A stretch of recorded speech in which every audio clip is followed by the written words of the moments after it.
Bapa di dalam surga, berkatilah kebaktian ini, berilah firman yang hidup untuk menghidupkan kami, firman yang kudus untuk membersihkan kami, firman yang benar untuk membawa kami kembali kepada ajaran-ajaran yang sehat. Pakailah hamba-Mu yang hina ini, berilah pimpinan Roh Kudus sehingga dia boleh dibawa dan membawa kebenaran Tuhan di dalam memimpin hidup kami masing-masing. Kami serahkan semua ini dalam nama Yesus Kristus, penebus dan juru selamat kami yang hidup. Kami sudah berdoa. Amin. Hari ini saya akan mengakhiri semua doa dari Musa pada waktu dia tua, merangkumkan seumur hidup apa yang menjadi tuntutan yang paling dasar, paling dalam, yang paling sempurna di dalam hidup Musa. Saudara-saudara kita sudah berpuluh-puluh kali bicara tentang panggilan Tuhan. Pada waktu Tuhan panggil, manusia tidak lagi hidup untuk sendiri. Pada waktu manusia jelas panggilan Tuhan, dia mulai hidup untuk sesuatu kewajiban, sesuatu tujuan yang berlain dari rencana sendiri. Dan dia mulai mengerti, mulai menuntut, mulai mentaati apa yang Tuhan mau di dalam hidup dia selama di dunia. Kami bersyukur kepada Tuhan. Tak ada orang yang boleh melayani Tuhan tanpa panggilan Tuhan. Tak ada manusia yang boleh berjalan mengikuti kemauan sendiri setelah dengar panggilan Tuhan. Musa adalah seorang biasa, meskipun pintar luar biasa, tetapi jikalau Tuhan tidak menyatakan kehendak, tidak menyatakan pimpinan, dia akan jeremus di dalam rencana sendiri yang tidak ada arti. Tetapi setelah Tuhan menyatakan kebenaran, menyatakan rencana kekal, hidup Musa mulai berubah. Dia mulai menyesuai kehendak Tuhan, memilih rencana Tuhan, dan hidupnya berubah menjadi hanya memuliakan Tuhan, dan sekaligus menjadi berkat bagi orang sejaman dia, bahkan orang setelah dia meninggal dunia. Sekarang sejarah sudah membawa kita masuk ke 3.500 tahun setelah Musa. Kita masih merasakan, mengalami, sadar pengaruh Musa di dalam hidup sehari-hari. Jikalau tidak ada Musa yang taat kepada panggilan Tuhan, tidak ada hukum yang diturunkan ke dalam dunia. Jikalau tidak ada Tuhan yang memimpin Musa, tidak ada hidup seorang yang mempengaruhi 3.500 tahun. Kita bersyukur kepada Tuhan. Dunia menjadi teratur karena perintah, prinsip, perjalanan, dan hukum yang Tuhan karuniakan melalui Musa kepada seluruh umat. Sekarang kita mengetahui bagaimana beribadah kepada Tuhan. Kita mengetahui siapakah yang kita beribadah kepadanya. Kita mengerti apa rencana Tuhan untuk seluruh sejarah manusia, dan bagaimana mengikuti semua prinsip yang ditunjukkan Tuhan kepada Musa. Kita hidup di bawah hukum yang disebut Taurat di dalam kitab suci. Musa berdoa. Doa Musa mewakili manusia yang paling berbobot, tidak mau menghilangkan arti hidupnya di dalam sejarah manusia yang fana. Doa Musa menjadi representatif setiap orang benar bagaimana minta Tuhan memimpin sehingga hidupnya tidak menjadi sia-sia. Musa berdoa 7 topik yang besar. Kita sudah melewati 6. Hari ini doa ke-7 dari Musa. Di dalam doa ke-6 saya mengulangi. Dia mengatakan, nyatakanlah kemuliaan-Mu ya Tuhan kepada keturunan kami. Ini doa yang besar sekali. Karena Musa tidak mau lihat anaknya, cucunya, cicitnya, buyutnya melupakan Tuhan. Dia tidak mau keturunan atau generasi yang baru tidak mengenal Tuhan. Itu juga kita harus minta Tuhan, kalau Tuhan sudah memberikan anak kepada saya, memberikan cucu kepada saya, biarlah mereka adalah anak yang mengenal Tuhan, anak-anak yang menjalankan kehendak Tuhan. Biar hidup mereka tidak sia-sia belaka. Mari kita semua mempunyai doa yang sama. Lord, show your glory to my descendants. Show your goodness to my children. Saudara-saudara, kiranya Tuhan memberkati kita. Hari ini kita masuk dalam doa ke-7 atau doa terakhir Musa dari Mazmur 90. Kita bersama-sama kita membaca Mazmur pasal ke-90. Di dalam pasal ini Musa melangsungkan 7 doa yang penting yang menjadi pedoman bagi setiap zaman bagaimana manusia harus minta sesuatu dari Tuhan. Di dalam Mazmur pasal 90 mulai daripada ayat 12 terus sampai akhir, inilah doa Musa. Dan saudara-saudara, buatlah kami bersuka cita dengan hari-hari Engkau menindas kami, seimbang dengan tahun-tahun kami mengalami celaka.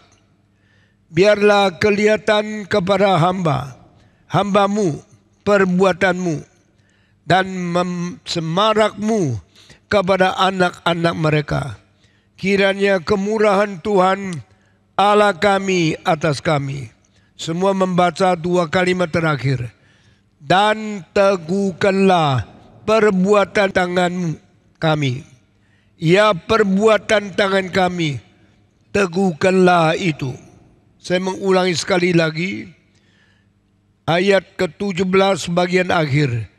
Dan teguhkanlah perbuatan tangan kami. Ya, perbuatan tangan kami, teguhkanlah itu. Inilah kalimat terakhir dari doa Musa. Teguhkanlah pekerjaan tangan kami. Apa yang kami kerjakan tangan kami, teguhkanlah itu ya Tuhan. Lalu berhentilah doa dia. Di dalam doa ke-6, dia minta kemuliaan Tuhan nyatan kepada keturunan-keturunannya. Apakah yang menjadi kemuliaan yang perlu dinyatakan kepada anak-anak, cucu-cucu keturunan daripada Musa? Yaitu sifat-sifat ilahi yang bersangkut paut dengan moralitas umat manusia. Tuhan adalah Tuhan yang mempunyai sifat yang tidak ada pada ilah-ilah yang lain. Tuhan adalah Tuhan mempunyai ciri khas yang menjadikan dia boleh disebut sebagai Tuhan. Tuhan adalah Tuhan karena Tuhan mempunyai sifat ilahi. Tuhan adalah Tuhan karena Tuhan mempunyai sifat moral yang lebih daripada siapapun yang pernah ada di dalam dunia. Tuhan disebut Tuhan karena ada ciri khas ketuhanan yang tidak boleh diganti, yang tidak boleh kompromi. Apakah itu? Apakah menjadi Tuhan sehingga kita sebut dia sebagai Tuhan? Yang Tuhan adalah yang mempunyai sifat ilahi yang tidak mungkin dimiliki siapa saja yang bukan Tuhan. Tuhan adalah Tuhan karena Dia mempunyai ciri khas Tuhan. Dia mempunyai moral Tuhan yang menjadi dasar, menjadi fondasi, menjadi penghakim dari semua kelakuan yang diperbuat oleh manusia. Semua sifat yang dimiliki dan dikerjakan oleh manusia, hanya Tuhan yang boleh menghakimi. Hanya Tuhan yang boleh menjadi fondasi. Hanya Tuhan yang boleh menjadi teladan, menjadi contoh kita semua. Minggu-minggu lalu saya bicara tentang 5 sifat yang paling penting dari Tuhan sehingga Dia disebut Tuhan. Pertama, Tuhan adalah yang benar dan Dia adalah kebenaran. Our God is truth. The true God has the sincerity, honesty, nothing wrong, nothing false. Tidak ada kepalsuan, tidak ada kemenyelewengan, tidak ada hal yang tidak benar. Karena Tuhan itu adalah Tuhan. Maka Dia menyatakan kesungguhan, kesejatian, sinceritas, dan kejujuran yang tidak berkompromi. Jikalau ada Tuhan yang berani dipanggil Tuhan, tetapi tidak jujur, tidak benar, tidak sungguh-sungguh, itu Tuhan palsu. Tuhan yang asli adalah Tuhan yang benar. Tuhan yang sungguh-sungguh adalah Tuhan menyebut akulah kebenaran. Demikian Allah Bapa kebenaran, sama juga anaknya kebenaran. Maka Yesus berkata di dalam Injil Yohanes pasal 14 ayat 6, I am the way, I am the truth, and I am the life. Akulah kebenaran, akulah adalah jalan, dan aku adalah hidup. Karena Kristus adalah ilahi, karena Kristus adalah Allah yang sejati, maka sifat ilahi dan moral yang tertinggi, kebenaran ada pada Dia. Saudara-saudara, karena Tuhan itu benar, maka Tuhan itu Tuhan. Karena Tuhan itu Tuhan, maka Tuhan disebut sebagai Tuhan karena Dia benar adanya. Kedua, Tuhan yang sejati mempunyai sifat ilahi bagian moral yang kedua.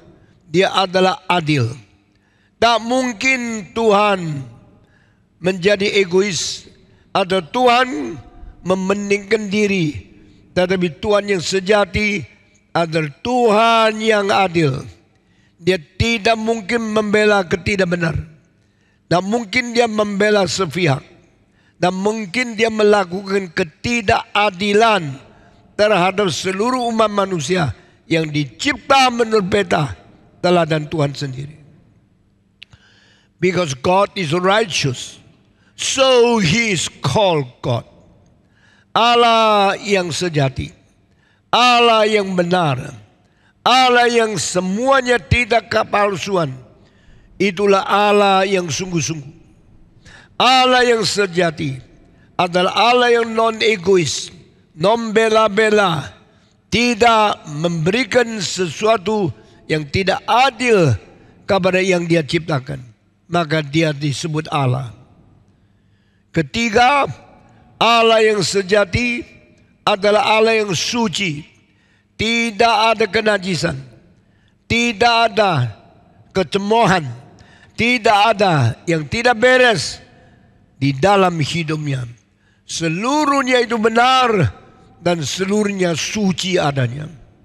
Dibanding dengan agama-agama yang lain, pendiri-pendiri agama banyak celah, banyak kotor, banyak kenajisan, banyak cacat di dalam hidup moral mereka satu persatu. Tapi di dalam Allah tidak ada sedikit pun cacat atau kerusakan atau dosa yang mencemarkan sifat ilahinya. Our God is the absolutely holy God. Nothing unholy, nothing dirty, nothing sinful in God's nature.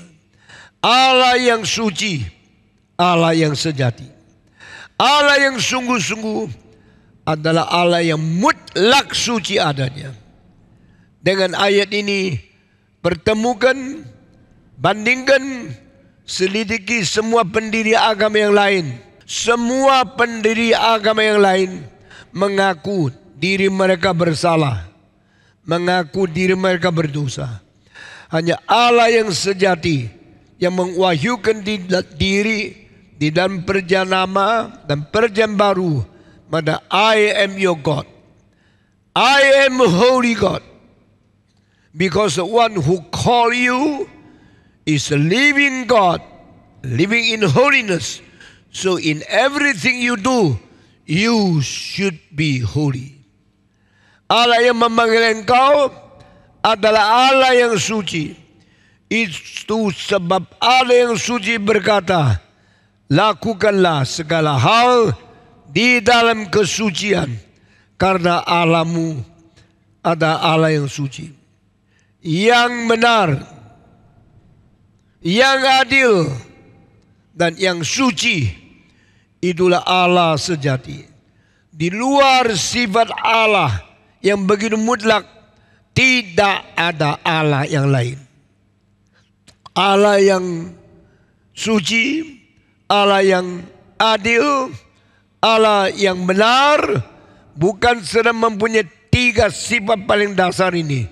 Dia masih mempunyai sifat keempat, Allah yang bajik, Allah yang baik, Allah yang tidak bermotivasi kejahatan 1% pun.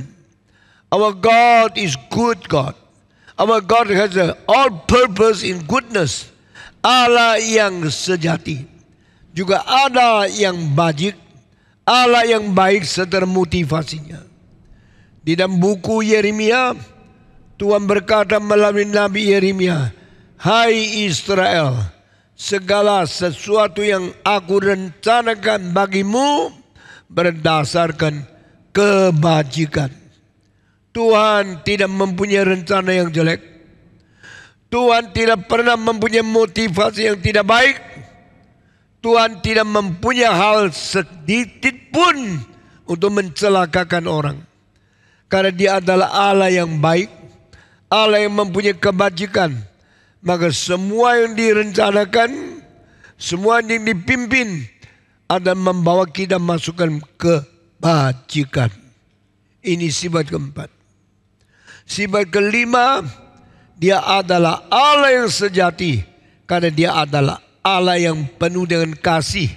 Dan Alkitab mengatakan Dia sendiri kasih adanya.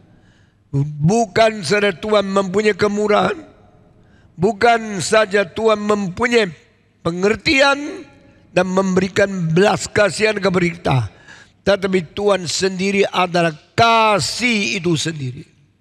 Di dalam kitab suci orang Kristen, Allah itu kasih adanya. Allah bersama dengan kasih.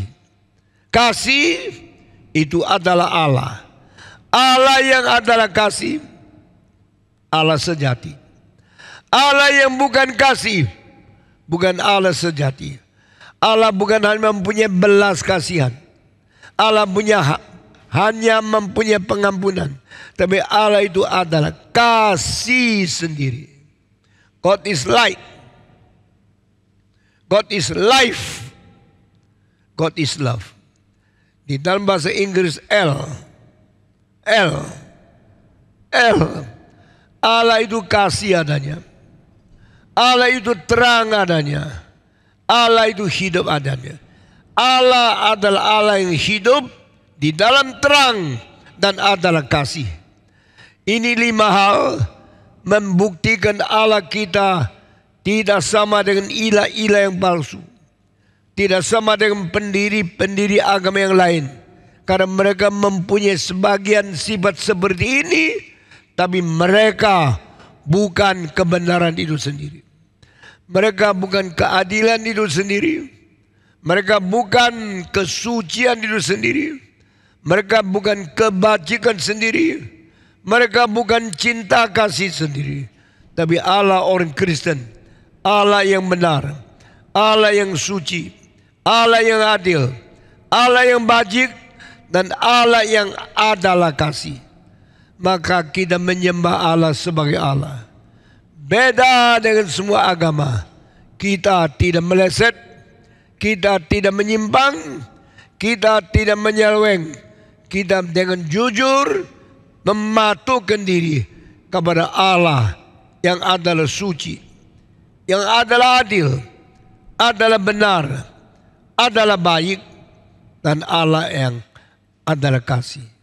Itulah sebab nyatakanlah kemuliaan-Mu kepada anak keturunan kami ya Tuhan.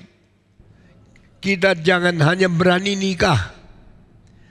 Kita jangan hanya berani melahirkan anak.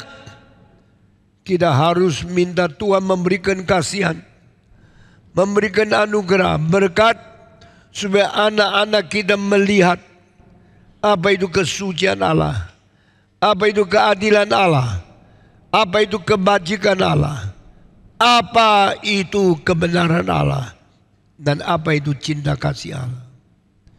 Waktu anak-anak saya masih kecil, saya minta mereka setiap hari berdoa. Dan setelah doa selesai, menyebut satu kalimat, Bapak, jadikan saya kalau besar boleh dipakai oleh Tuhan. Anak saya 4 dari kecil mengatakan kalimat ini. Jadikan saya kalau sudah besar boleh dipakai oleh Tuhan. Elizabeth begitu. David Tong begitu. Eunice Tong begitu. Rebecca Tong begitu. Sekarang anak saya bukan anak kecil lagi. Anak saya yang paling besar sudah umur 50 lebih. David Tong juga sudah lebih 50. Dan Rebecca Tong juga sudah 40. Eunice Tong juga 40 lebih. Empat anak ini saya meninjau. Saya memperhatikan mereka. Mereka sampai sekarang tetap adalah anak-anak Tuhan yang takut kepada Tuhan, yang berbakti kepada Tuhan, yang mencintai Tuhan, yang menghindarkan diri dari kelakuan kejahatan, dan mereka hidup minta Tuhan pakai mereka. Satu-satu, bukan di dalam tangan iblis, di dalam tangan Allah yang memakai mereka menjadi alat-alat, menjadi hamba-hamba, menjadi anak Tuhan yang digunakan oleh Tuhan di dalam dunia ini.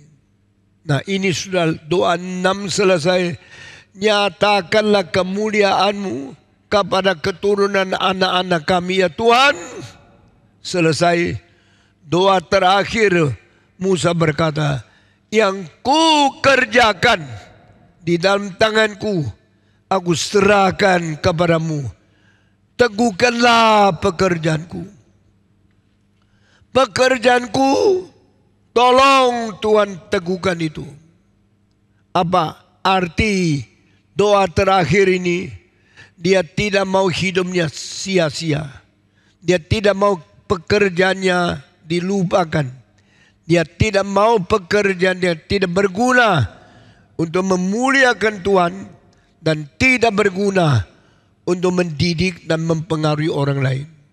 Saudara-saudara, Tuhan memberikan kita 10 jari. Kita mempunyai 2 tangan.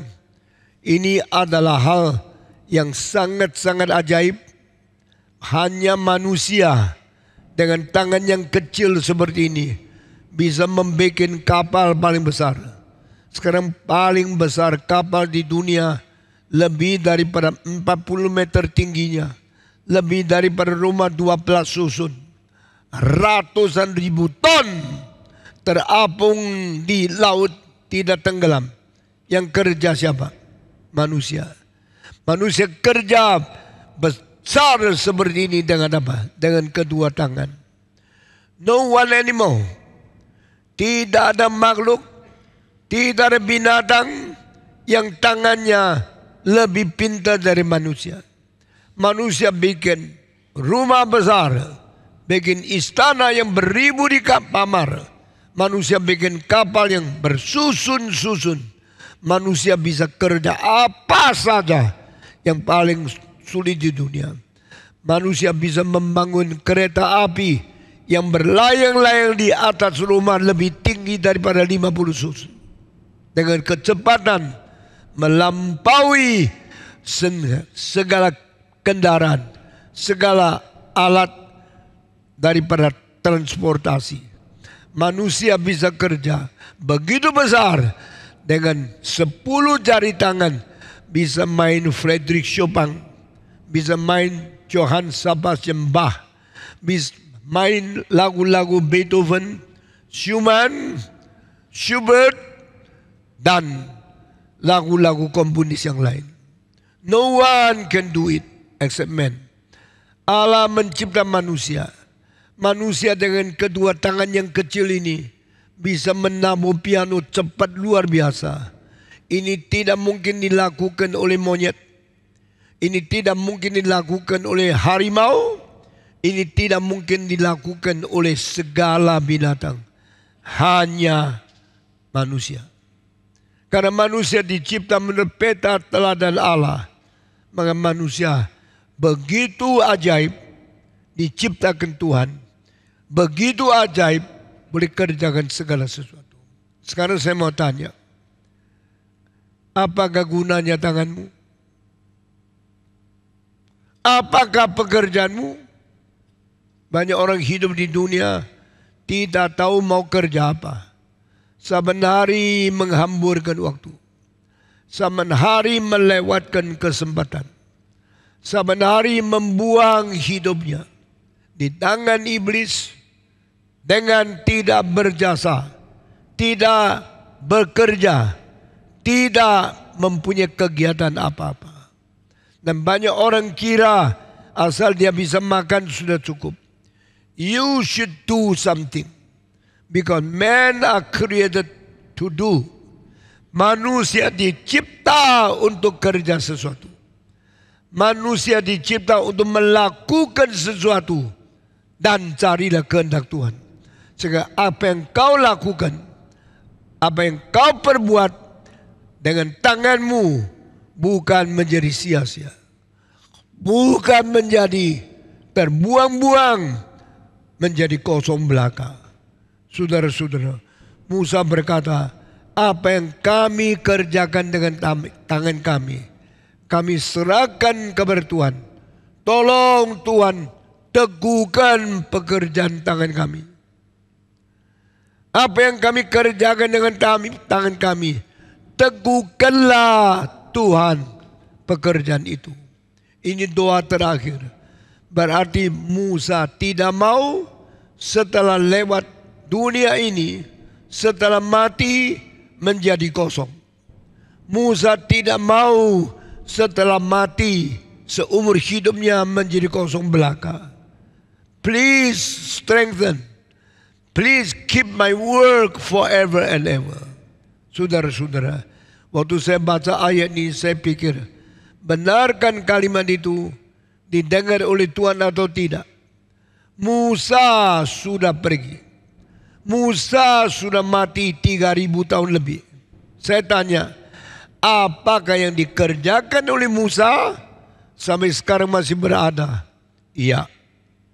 Musa mendapat Taurat dari Tuhan. Dia tulis satu kalimat demi satu kalimat. Dan semua isi Taurat yang Tuhan berikan kepada Musa sekarang sedang menguasai, sedang menjadi prinsip untuk mengatur dan untuk memimpin seluruh dunia. Saudara-saudara, the law given by God to Moses is now becomes the principle of human living in the whole world. Kita waktu nikah, kita waktu kerja, kita waktu melayani Tuhan, prinsip-prinsip dari hukum Alkitab, merajalela, memerintah dan memimpin menjadi pedoman bagi kelakuan kita. Musa tidak hidup dengan sia-sia. Musa kerjakan sesuatu yang bertahan beribu-ribu tahun. Berarti, bermakna, dan tidak menjadi pudar, tidak menjadi luntur, tidak menjadi sia-sia. Saya bandingkan Musa dengan zaman seperti Musa. Hampir tak ada orang yang penting di dalam 3.500 tahun yang lalu. Hammurabi lebih jauh, lebih lama pernah hidup di dalam dunia.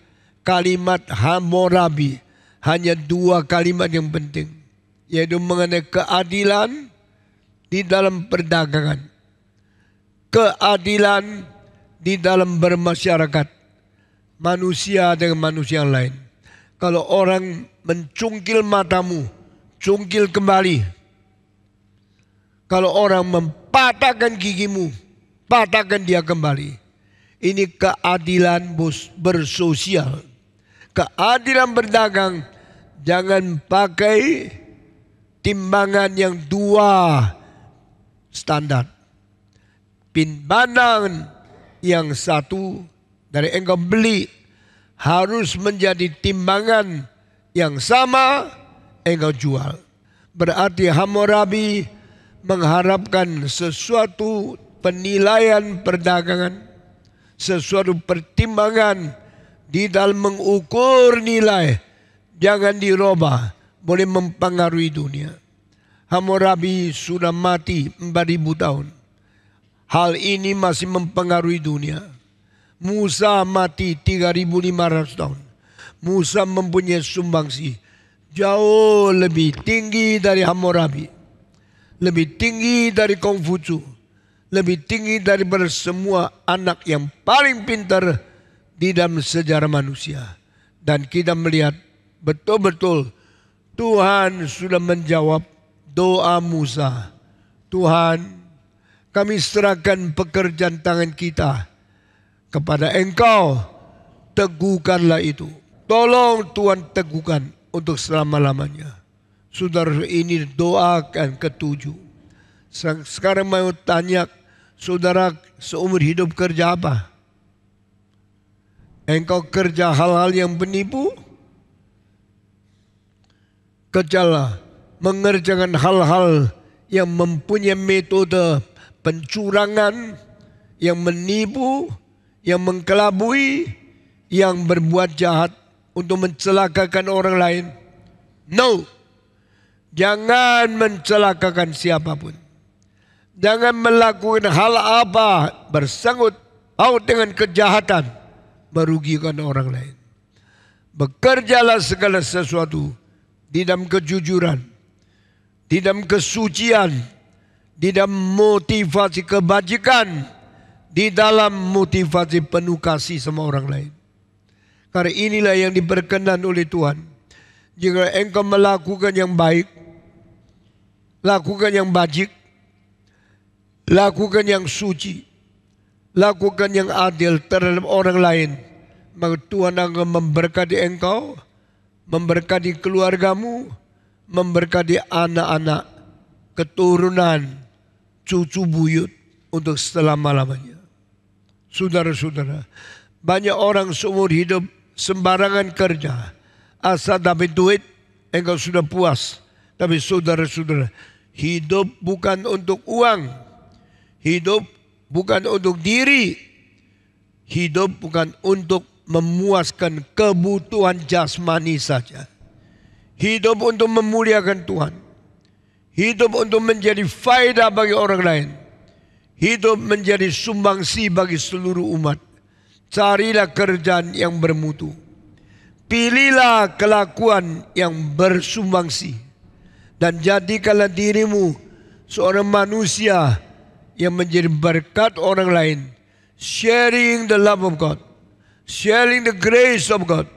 Sharing the truth of God to others living surrounding you. Barang siapa yang hidup di sekitar engkau. Biar engkau berdoa, jadikan saya manusia yang kelakuannya menjadi berkat. Kelakuannya memberikan cinta kasih Tuhan, firman Tuhan, kebenaran Tuhan kepada orang di kanan kiri, di depan belakang saya. Mereka akan mendapatkan berkat dari Tuhan melalui saya yang berbuat berguna bagi mereka. Lalu engkau kembali kepada Tuhan dengan doa, Tuhan, apa yang hamba-Mu sudah kerjakan, teguhkanlah itu. Teguhkanlah apa yang kami sudah kerjakan dengan tangan kami. Saudara-saudara, seumur hidup engkau bisa kerja berapa banyak, saya tidak tahu. Engkau tahu sendiri apa yang kau kerjakan betul-betul memuliakan Tuhan. Apa yang kau lakukan betul-betul mentegakkan dirimu yang bermoral. Apa yang kau perbuat betul-betul menjadi berkat bagi orang lain atau tidak. Teguhkanlah apa yang kami kerjakan. Ya Tuhan, apa yang kami kerjakan, teguhkanlah itu ya Tuhan. Saudara-saudara, setiap orang hanya hidup satu kali. Setelah satu kali hidup, tidak ada kesempatan hidup lagi. Kali engkau hidup, engkau menjadi orang tidak beres, menjadi orang penipu, menjadi orang yang curang, menjadi orang tidak adil. Semua kelakuanmu yang tidak beres dicatat di hadapan Tuhan. Waktu berjumpa dengan Dia, bagaimana engkau akan diperlakukan oleh Tuhan. Tuhan mungkin mengatakan, kau hamba yang malas dan jahat, keluar dari sini, masuklah ke dalam kegelapan. Tapi jika engkau sungguh-sungguh hidup memuliakan Tuhan, hidup memberkati orang lain, pada waktu engkau berjumpa dengan Tuhan, Tuhan mengatakan, hei hambaku yang baik, hambaku yang setia, masuklah, terima pahala yang disediakan bagimu. Saudara-saudara, ada dua macam orang waktu terakhir berjumpa dengan Tuhan. Ada yang menerima teguran lalu diusir oleh Tuhan. Ada yang terima pujian lalu disambut masuk ke dalam kerajaan Allah. Saudara-saudara sekalian, macam apakah engkau? Jadi orang yang bagaimana? Engkau bagaimana hidup? Bagaimana bekerja? Bagaimana bersaksi bagi Tuhan? Semua diamati, semua diteliti oleh Tuhan, semua dicatat dalam bukunya. Dan satu hari bukan saja engkau diterima baik oleh Tuhan, dipuji kelakuanmu, bahkan Tuhan berkata, aku sudah sediakan mahkota hidup untuk dipakai oleh engkau. Waktu engkau akan dipermuliakan. Engkau akan tidak dipermalukan, tapi engkau akan dipermuliakan oleh Tuhan. Di hadapan manusia yang lain, engkau akan menikmati kepuasan yang tidak habis-habis. 2 tahun yang lalu saya menciptakan satu lagu, hanya 4 kalimat.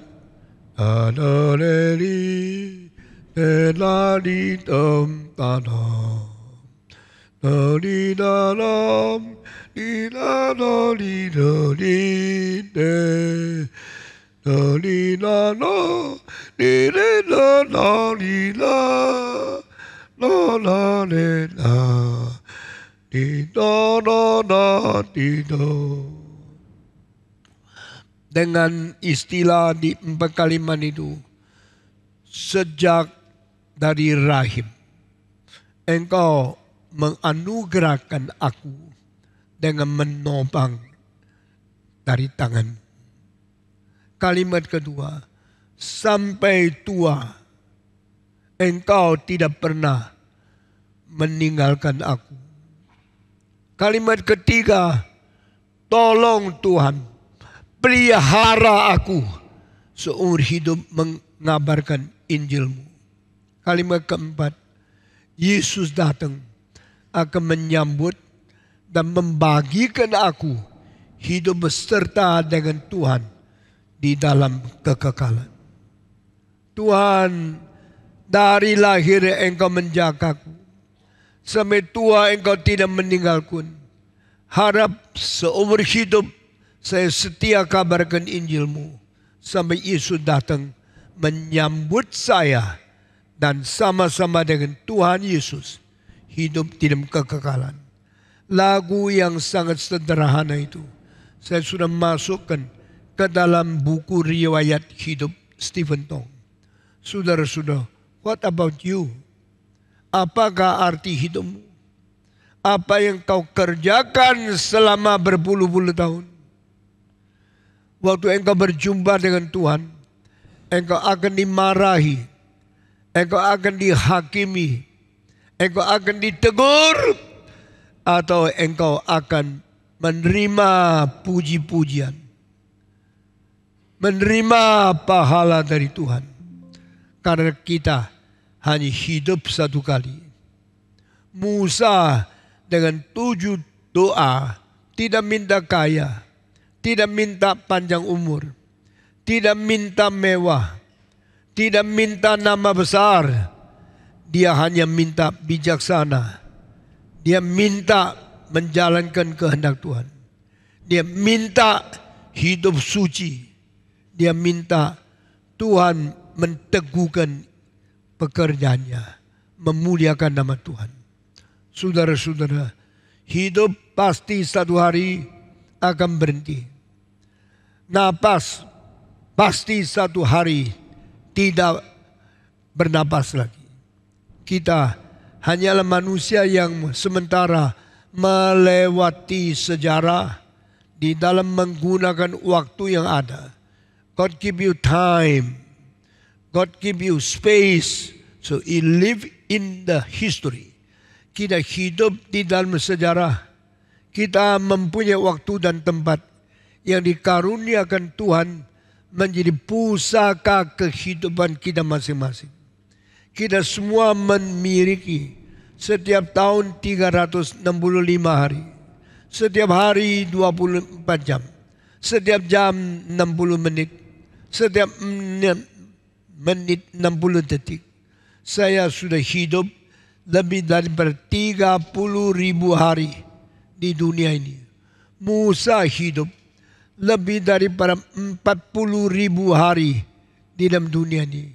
Apa yang Musa kerjakan mempengaruhi seluruh dunia, mempengaruhi seluruh manusia, mempengaruhi segala bangsa.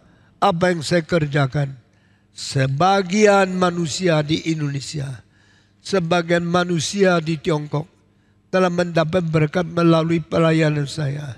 My work, which I have done with my fingers, with my hand, I put into the hand of God.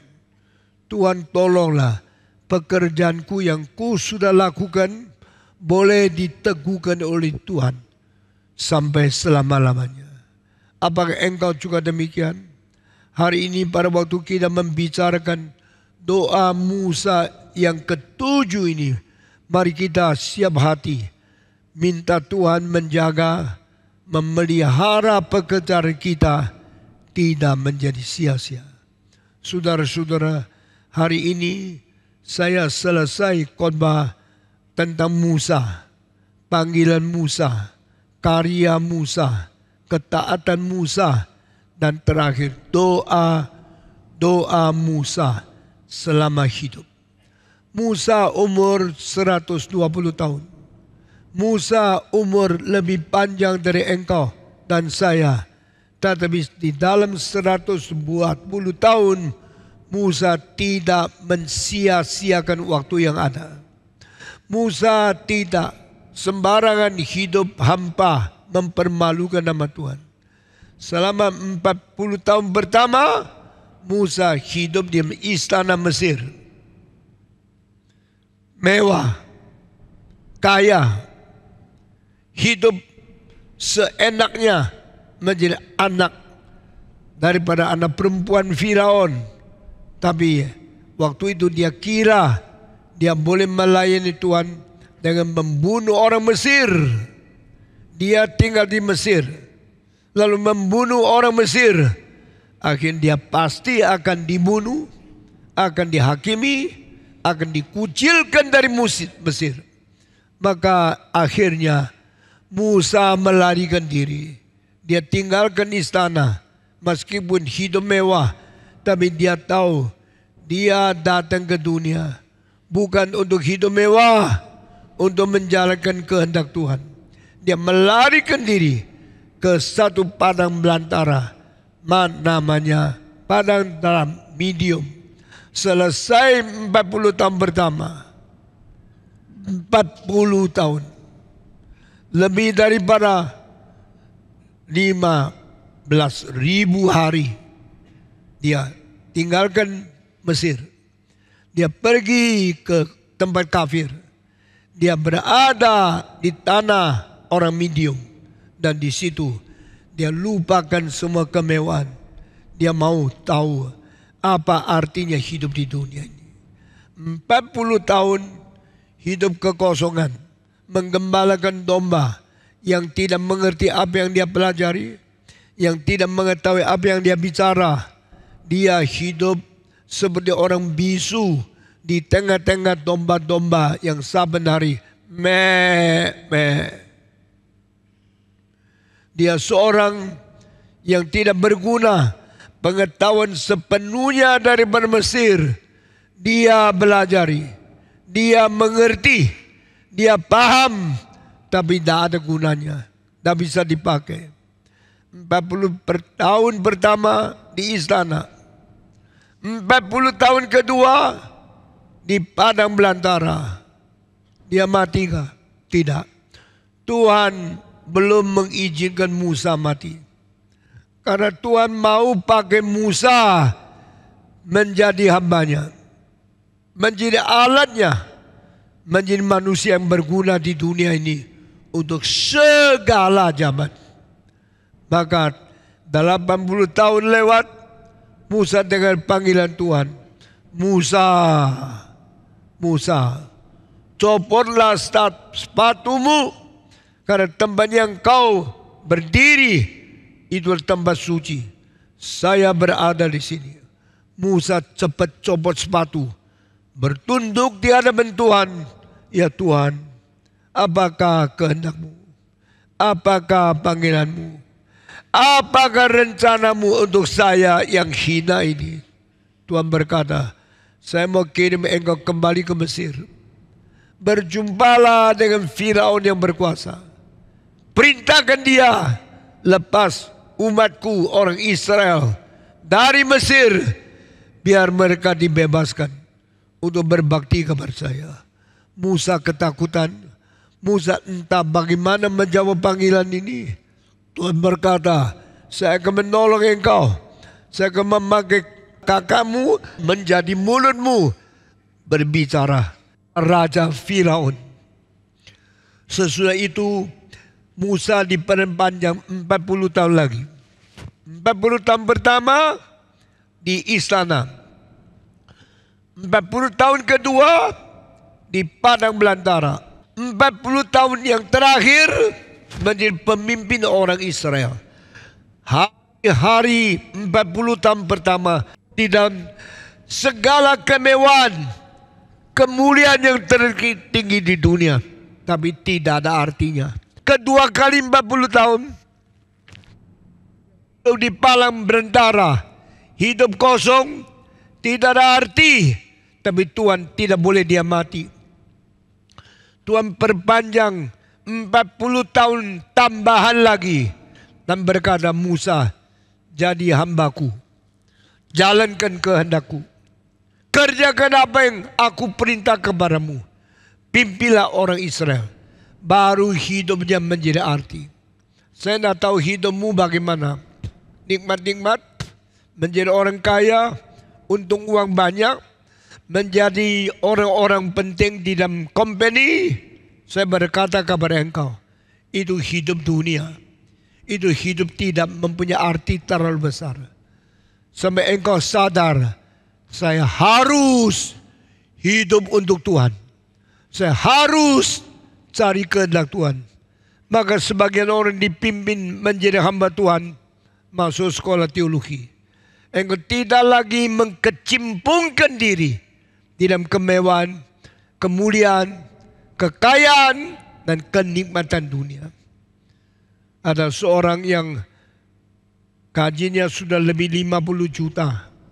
Akhirnya menyerahkan diri, mau jadi hamba Tuhan. Lalu dia bawa istri anaknya kembali ke sekolah teologi. Hidup sangat sederhana. Hidup sama susah, tapi dia penuh sukacita karena dia hidup di rencana Tuhan. 2 minggu yang lalu dia ditabiskan menjadi pendeta di sini. Saya tanya sama dia, "You berani kerja besar untuk Tuhan?" Dia bilang, "Saya harap Tuhan memberikan kekuatan kepada saya." Saya doakan dia.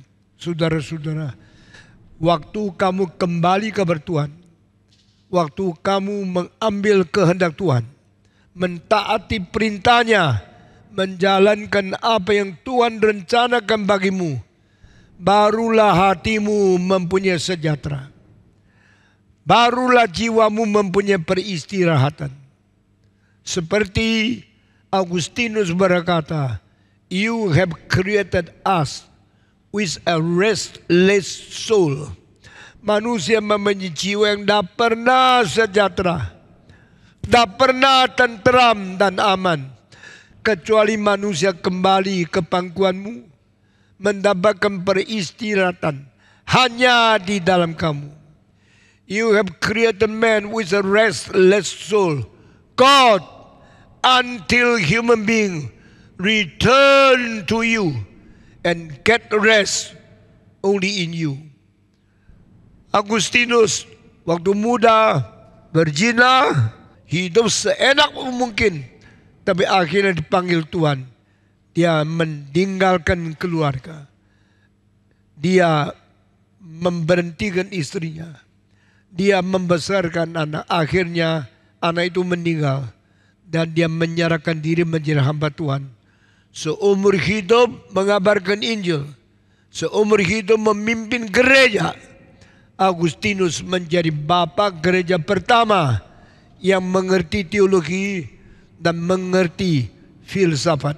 Sehingga dia menggabungkan dua ini, bawa semua kepintaran manusia, dibawa bijaksana daripada firman Tuhan. Dia menjadi pendeta, menjadi uskup yang memberkati orang lain. Waktu Agustinus meninggal dunia, dia sudah meneruskan, membangkitkan 80 kardinal, 80 uskup untuk meneruskan pekerjaan Tuhan. Saya tidak tahu engkau kapan tahu kehendak Tuhan, engkau kapan menerima panggilan Tuhan, dan engkau berapa tahun dalam hidupmu bekerja melayani Tuhan, memuliakan Tuhan, dan menjadi berkat bagi seluruh umat manusia. Kalau engkau sudah jalankan, engkau doa terakhir, Tuhan teguhkanlah apa yang saya kerjakan dengan tanganku. What I have done with my hands, please God receive it, and please keep it, preserve it for eternity. Kiranya Tuhan memberkati kita, Tuhan memimpin kita menjadi orang Kristen yang memuliakan Tuhan. Sampai di sini saja hari ini saya berkhotbah, dan hari ini saya stop. Selesai panggilan Tuhan kepada Musa. Kiranya Tuhan memimpin kita, Tuhan memberkati kita. Saya minta pendeta Ivan Kristiono naik ke atas, memimpin kita masuk ke dalam doa setelah kita mendengar puluhan minggu tentang riwayat Musa. Mari kita berdoa. Bapa dalam surga, di tengah-tengah kehidupan kami, biarlah kami boleh melihat tahta kekal-Mu, dan kami percaya bahwa segala sesuatu yang kami lakukan di dalam dunia adalah sia-sia, kecuali Tuhan sendiri yang akan meneguhkan apa yang kami lakukan. Hanya ketika kami berserah dan hidup di dalam-Mu, maka segala sesuatu yang kami lakukan akan dipakai oleh Tuhan menjadi sesuatu yang bersifat kekal. Terima kasih untuk peringatan yang Tuhan sudah berikan lewat firman dari mimbar ini untuk mengingatkan kami hidup di dalam dunia tetapi dalam perspektif kekekalan. Tuhan, kami juga mau mendoakan pelayanan Pendeta Stephen Tong yang akan dimulai hari Selasa. Biarlah kuasa Tuhan menyertai beliau dan apa yang dikatakan adalah berasal dari Tuhan, dan Roh Kudus yang akan menggerakkan banyak orang untuk kembali berjumpa dengan Tuhan, mendapatkan hidup yang kekal dan hidup melayani Tuhan. Terima kasih ya Tuhan, dalam nama Tuhan Yesus kami berdoa. Amin.